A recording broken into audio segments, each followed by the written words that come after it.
Hello mga kablagbag, welcome back to my channel. It's me, Edmond Maglonso. Ang topic natin for today, it's about buhay sa Saudi. Komplikado nga ba?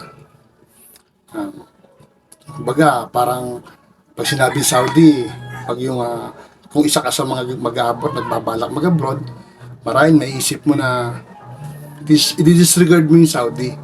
Kasi sa mga nababalitaan mo in the past na kung ano ba ang buhay sa Saudi. Mainit, nakakatakot, mahigpit. Ganun po, yun po yung mga impression kadalasan yung mga tao sa Saudi. Bago po tayo magpatuloy, isang maiksing intro muna tayo.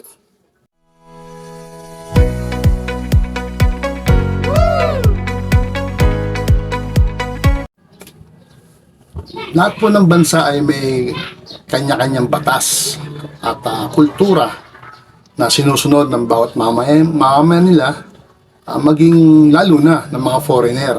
Tulad natin, pag may ibang bansa tayo mga foreigner sa kanila, baga tayo yung mga dayuhan. Dapat naman talaga tayong sumunod. Sila nga sumusunod eh. Much more. Tayo pa kaya. Dapat tayong sumunod. Kasi kakataon kasi ang Saudi, hindi naman ito, kung hindi ito ang pinaka-stricto na bansa, pero isa ito sa may mga kumbaga sasabihin natin, may kamay na bakal. Kamay na bakal bagating sa batas. Kasi ang rules o ang regulation nila o ang mga batas nila ay nagmula ito, nakabase ito sa Quran nila. Yung pong holy book nila, yung banal na aklat nila na ginagamit nila pang worship. Parang katumbas sa atin na yung Bible. Yun po doon po binase yung nila, ang kanilang mga batas. Doon po sa Quran nila, Islam. Ang palamat lang yung Islam. Yung mga po pala ang nila, ang religion nila ay Islam. In fairness naman po, yung pong kanilang batas ay nakakump naman sa pang-araw-araw nating buhay. Tulad ng wala naman silang inaagrabyadong tao pagdating sa pamumuhay. Hindi naman ito apektado ang mga hayop, ganoon din ang kalikasan. Hindi naman ito apektado. Kaya okay naman po ang kanilang batas, although may kaigpitan nga lang. Minsan nga, medyo maayos pa. Kumukha ng mga pagkapatayo ng mga infrastructure, katulad ng mga daan, mga highway. Wala pong traffic doon. Kung nakikita nyo po minsan sa kung napapanood nyo po sa balita or sa mga tulad sa YouTube, yung pong nila, mga daanan, mga kalsada, ang laki. Kasya, limang sasakyan sa isang way lang po nun. Inuuna po nila ang kalsada kaysa sa mga patayo ng building kasi syempre kapag i-deliver ka ng mga gamit o ng mga yung mga kargamento, yung daan muna ang asikasuhin nila bago pa man kung Hindi katulad sa atin, nagtayuan ng mga malaking building, may mga bahay na subdivision, tapos ang daanan wala. Sa kanila hindi po. Kaya nakaka-traffic sa atin. Sa kanila, daan muna bago magpatayo. Ganun po. Tsaka yung mga government facilities nila, ang lalaki rin po.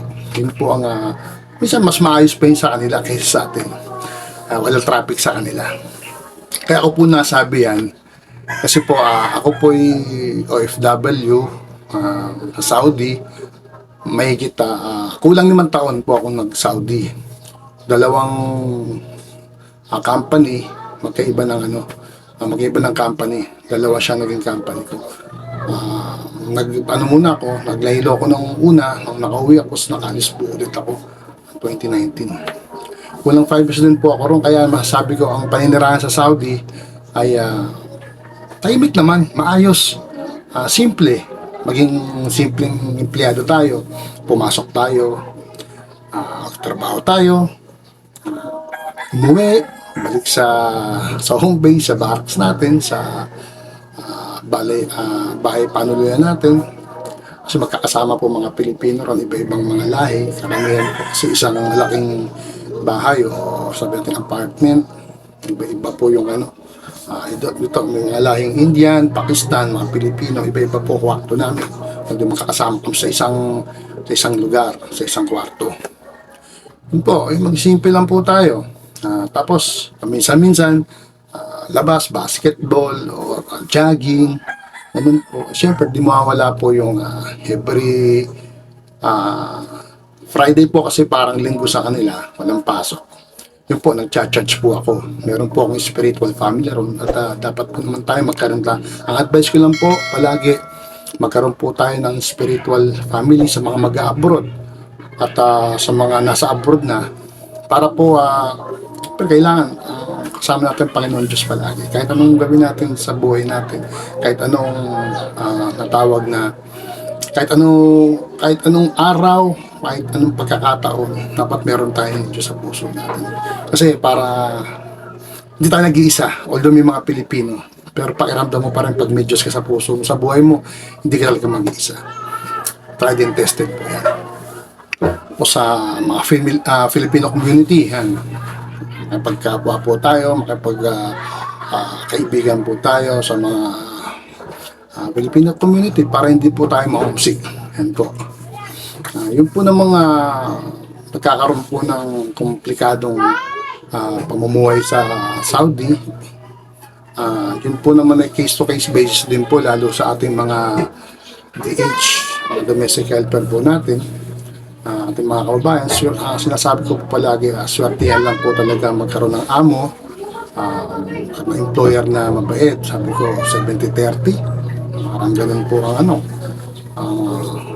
ang kadalasan po, 60-40. Ganun po talaga, swertihan lang po talaga. Meron po akong video na nalagay po ron, ang title po niya, much better na mag-cleaner na lang o mag-housekeeping po kaysa mag-DH po tayo. Nandun po ang mga dahilan o nandun po ang mga sitwasyon na kung bakit mag-cleaner lang tayo kaysa mag-DH, housekeeping or cleaner, kaysa mag-DH. Yun po. So mga skilled naman po or professional naman na trabaho sa Saudi, ang akin naman po may sasabi po dyan, opinion ko po dyan, kasi kaya nagiging komplikado po kasi kadalasan tayo gumagawa ng ikakukomplikado ng buhay natin sa Saudi. Kasi kung sumusunod naman tayo sa batas ng Saudi, ano magiging problema natin? Kasi may mga kababayan natin talagang pasaway. Talagang mga kababayan natin pasaway. Kung di uminom ng alak, bawal na bawal ng alak, gumagawa siya ng alak, bebenta pa. Kaya may mga balita po ako dyan. Tsaka po yung mga ibang kababayan natin, mga Pilipina, meron akong nabalitaan Kuya Bong Concha, kasi nakasubscribe po ako sa kanyang channel. Sa Facebook po Facebook po ko siya nakita, Kuya Bong Concha, na meron, latest lang po, meron Pilipinang nagpapicture, nakagutra, yung gutra po yung nalagay sa ng ulo ng mga Arabo. Tapos naka-short pa, kita raw yung legs. Tapos bakit ng camel? At walang masamang magpa-picture, sabi nga ni Kuya Bong. Pero dapat, appropriate dun sa bansang pupuntahan mo. Yun, pinaghahanap po yung ating kababayan babae na may nagreklamo, nakasuot ng gutra kasi parang national nila yun, national dress nila yun, may gutrang gano'n. Tapos mag-short ka, bawal na bawal po sa kanila yun. Yan po, kadalasan po talaga tayo gumagawa na ikakukomplikado ng ating pamumuhay sa Saudi. Minsan po na napapalo pa po. So mga kasalanan, pinapalo, tapos di-deport. Ang worst po, kukulong ka, tapos makamahatulang ka pang hindi mo. Huwag ganun po sa mangyari yun. Kaya dapat po, lang po, sundin lang po natin yung pong batas ng Saudi or kung saan po kayong bansa. Pero batas ng Saudi, talagang medyo maikpit dyan. Kaya sumunod po tayo, huwag po tayong naging pasaway. Kasi tayo talaga gagawa kung bakit naging komplikado po ang buhay natin sa Saudi. Kaya hindi po totoo ang buhay sa Saudi komplikado. Hindi po totoo yan. Kasi masaya po akong namuhay sa Saudi. Kami po, nila pastor, kasi nag-church nga po ako ron. Meron po akong spiritual family doon. Yun po ang sikreto. Lumapit po tayo sa Panginoon Diyos, tapos mga mabubuting kaibigan, yung circle of friends natin, kapakipakinabang na hindi lang po sa sarili natin, kundi sa spiritual din po. Para po wala po tayong isipin na na negatibo. Puro trabaho lang po tayo, pakikisama. Enjoy lang po natin ang buhay natin sa Saudi o sa ibang bansa. Enjoy natin ang buhay natin dyan. Ang isipin po natin, bakit tayo nandito? Yung palagi isipin natin, bakit tayo nandito? Bakit tayo nakipagsapalaran sa ibang bansa? Kasi pag palagi mo iniisip ang priority mo na yan, marirealize mo na kailangan diretso. Kasi pag gumawa ka ng katarantaduhan sa ibang bansa, hindi mo sinunod ang kailang batas, hindi ka may straight. Gaganong-ganong ka, liliko-liko ka. Ibig sabihin, nawawala yung priority mo kasi nahaluan ng iba ng mga vices o ng mga bisyo. Kaya po, hindi po komplikado ang buhay sa Saudi. Sadya nga lang po talaga may mga kababayan natin na taong pasaway na nagkakaroon ng problema dahil na rin sa kagagawa nila.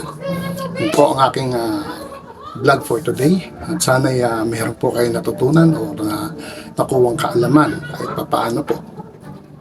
Muli po, kung meron po kayong question, comment down below. Pag-usapan po natin yan. At kung nagustuhan nyo po, subscribe po kayo and then like po and share po sa ating mga kababayan abroad or yung nagbabalak pong mag-abroad para po magkaroon po sila ng idea na sa Saudi hindi po komplikado ang buhay. Hindi po komplikado. Pag susunod lang po tayo sa batas, everything will be okay po. Again po, ako po si Edmond Maglonso. Ito po ang Vlogbag TV. Lagi po sinasabi, mangarap po tayo, magplano at umaksyon. God bless po sa ating lahat. Mag-ingat po tayo. Salute po.